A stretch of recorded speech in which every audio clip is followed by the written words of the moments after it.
আসসালামু আলাইকুম প্রিয় দর্শক।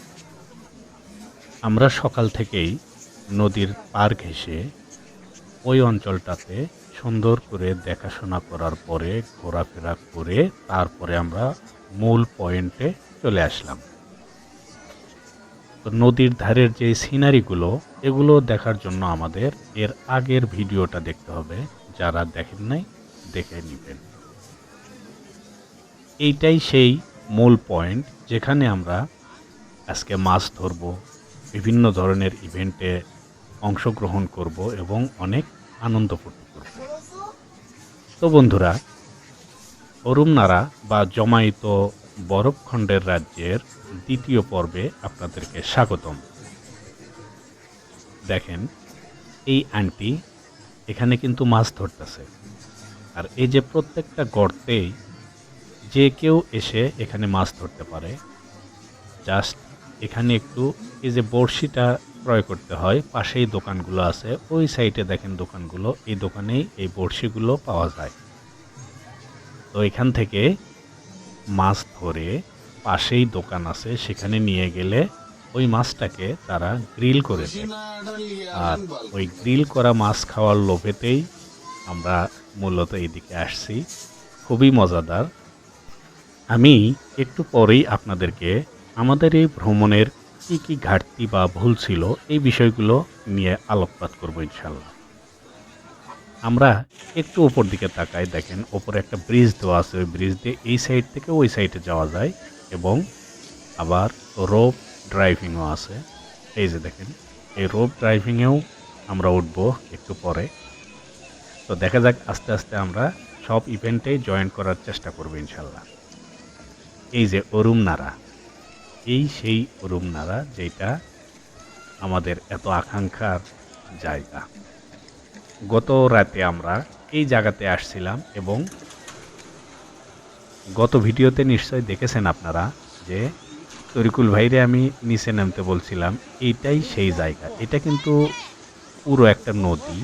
এই যে দেখেন ওই সাইড দিয়ে ওইটা ব্রিজ, এই যে এটা ব্রিজ ছিল, এগুলো পুরোটা জমে একদম মাঠে রূপান্তরিত হয়ে গেছে। এর উপরেই বিভিন্ন ধরনের খেলাধুলা চলতে থাকবে। এই যে কোরিয়ানরা পুরো সপ্তাহব্যাপী কঠোর পরিশ্রম করে, তাদের কাজ সম্পর্কে ভাষায় বলে বোঝানো যাবে না। হয়তো আমরা বাংলাদেশে থাকতে চিন্তা ভাবনা করি, কাজ তো সবাই করে, আমরাও করি, কিন্তু এখানকার কাজ একটু আলাদা। এদের পরিশ্রমটার লিমিটটা একটু আলাদা হয়ে থাকে। আর পুরো সপ্তাহব্যাপী তারা কাজ করার পরে এই রকম যখন কোনো অনুষ্ঠানে যোগদান করে বা কোনো অনুষ্ঠানে আসে, আনন্দ ফুর্তি করার জন্য আসে, তখন প্রাণ খুলে তারা আনন্দ করে। কোথাও এই রকম বিনোদন কেন্দ্র পাইলেই সেখানে তারা সপ্তাহান্তে ছুটে যায়। বরফের ওপর হাঁটার সময় আপনাকে সবসময় খেয়াল রাখতে হবে আপনার পায়ের যে কেডসটা, এটা যেন নতুন বা একটু ধারালো টাইপের হয়, তাছাড়া আপনি পিছলে পড়তে পারেন। এই দেখেন, এখানে সেনাবাহিনীর থেকে শুরু করে জনসাধারণ সবাই এখানে সমানভাবে আনন্দ উপভোগ করতেছে। ছোট বড় একদম বৃদ্ধ সবাই কিন্তু এই অনুষ্ঠানে চলে আসে। আর এখানে আজকে হয়তো ওই রকমভাবে বুঝতে পারতেছেন না আপনারা, কিন্তু প্রচণ্ড শীত আজকে।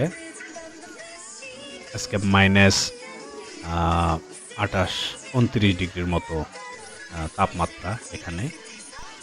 আনন্দ করতে গেলে বয়স বাধা হতে পারে না, এখানে আসলে সেগুলো বোঝা যায়।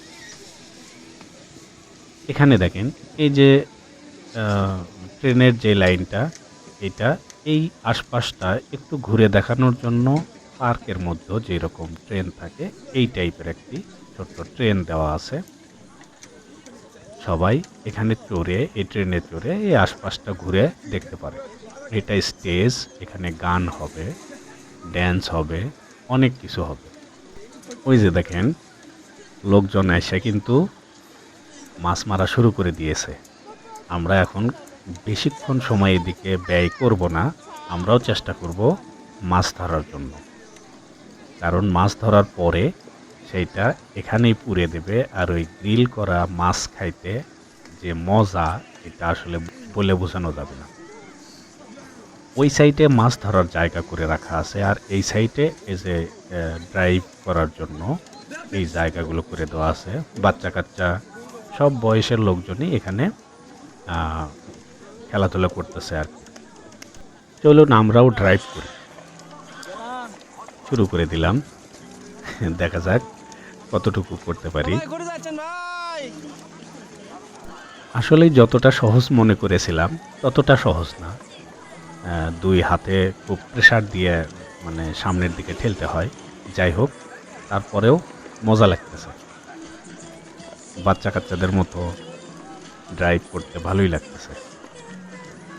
একটু পরেই আপনাদেরকে একটি আশ্চর্য তথ্য দেব, তখন বুঝতে পারবেন একটা দেশের সরকার ওই দেশের জনগণের জন্য কতটুকু করতে পারে বা কতটুকু করা উচিত।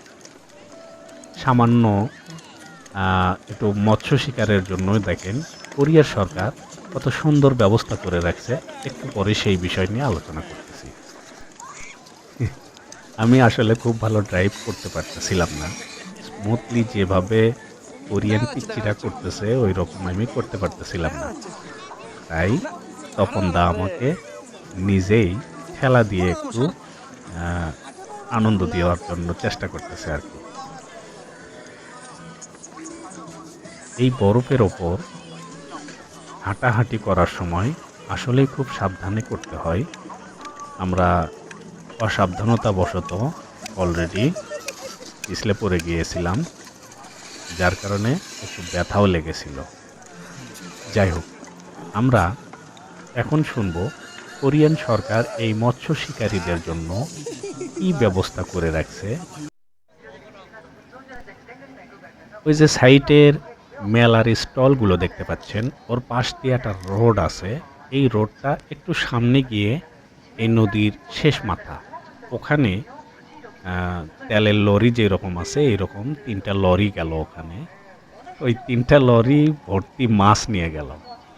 এই যে লোকজন এখানে মৎস্য শিকার করতেছে, এই মাছগুলো কোথা থেকে আসবে?